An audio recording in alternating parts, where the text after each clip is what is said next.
Audio Jungle. Audio Jungle. Audio Jungle. Audio Jungle.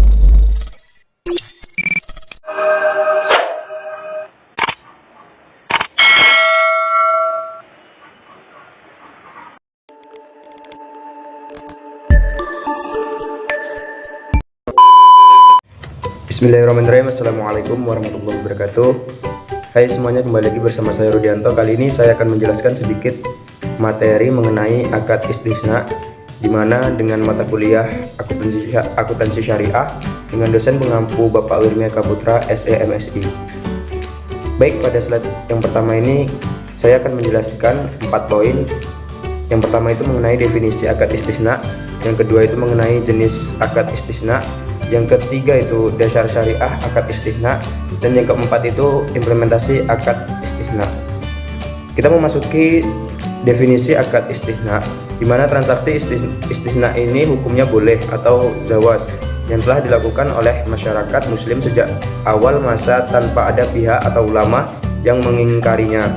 Dalam fatwa DSN MUI dijelaskan bahwa jual beli dalam bentuk pemesanan pembuatan barang tertentu dengan kriteria dan persyaratan tertentu yang disepakati antara pemesan atau pembeli atau mustahik dan penjual atau pembuat atau sani.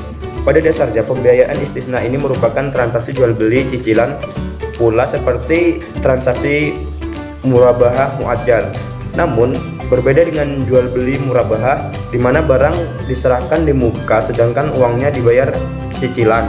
Dalam jual beli istisna, dalam jual beli istisna ini barang diserahkan di belakang, walaupun uang sama-sama dibayar secara cicilan.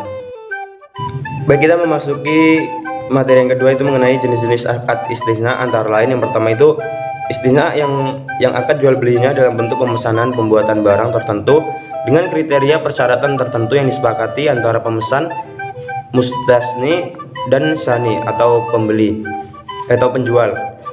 Yang kedua itu jenis akad istisna yang kedua itu istisna paralel, di mana adalah suatu bentuk akad istisna antara penjual dan pemesan, di mana untuk memenuhi kewajibannya kepada pemesan, penjual melakukan akad istisna dengan pihak lain atau subkontraktor yang dapat memenuhi aset yang dipesan pemesan.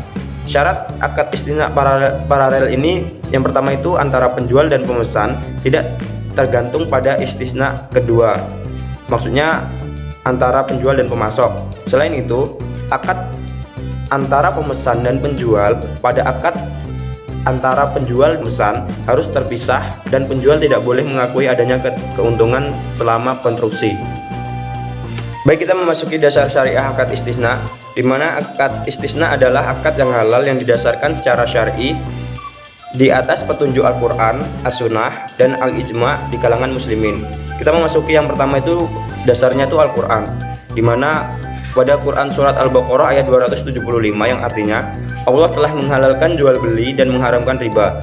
Berdasarkan ayat ini dan lainnya, para ulama menyatakan bahwa hukum asal setiap perniagaan adalah halal kecuali yang nyata-nyata diharamkan dalam dalil yang kuat dan sahih. Dasar syariah yang kedua itu As-Sunnah, di mana dari Anas radhiyallahu an bahwa Nabi Muhammad SAW hendak menuliskan surat kepada raja non-Arab. Lalu dikabarkan kepada beliau bahwa raja-raja non-Arab tidak sudi menerima surat yang tidak distempel. Maka beliau pun memesan agar ia dibuatkan cincin stempel dari bahan perak. Anas mengisahkan seakan-akan sekarang ini akan dapat menyaksikan kemilau putih di tangan beliau. Hadis riwayat Muslim. Baik, dasar syariah akad istisna yang ketiga itu Al-Ijma', di mana sebagian ulama menyatakan bahwa pada dasarnya umat Islam secara de facto telah bersepakat merajut konsensus atau ijma' bahwa akad istisna adalah akad yang dibenarkan dan telah dijalankan sejak dahulu kala tanpa ada seorang sahabat atau ulama pun yang mengingkarinya. Dengan demikian tidak ada alasan untuk melarangnya. Baik, kita memasuki materi yang keempat, itu implementasi akad istisna, di mana menurut Wiroso tahun 2005 halaman 168 sampai 187 menjelaskan bahwa sesuai dengan pengertian istisna, maka mekanisme pembayaran transaksi istisna yang disepakati dalam akad dalam akad dapat dilakukan dengan 3 cara. Yang pertama itu pembayaran di muka secara keseluruhan. Proses pembayaran ini dilakukan dengan cara keseluruhan harga barang pada saat akad sebelum aktiva istisna yang dipesan pada pembelian akhir. Cara pembayaran ini sama seperti dengan pembayaran dalam transaksi salam. Dengan cara yang kedua itu adalah pembayaran secara angsuran selama proses pembuatan. Proses pembayaran dilakukan oleh pemesan secara bertahap atau secara angsuran selama proses pembuatan barang. Cara pembayaran memungkinkan adanya pembayaran dalam beberapa cermin sesuai dengan perkembangan proses pembuatan aktiva istisna.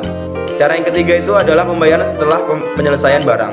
Proses pembayaran dilakukan oleh pemesan kepada lembaga keuangan syariah setelah aktiva istisna yang dipesan diserahkan kepada pembeli akhir, baik pembayaran secara keseluruhan maupun pembayaran secara angsuran. Cara pembayaran istisna ini sama seperti dengan cara pembayaran transaksi murabahah.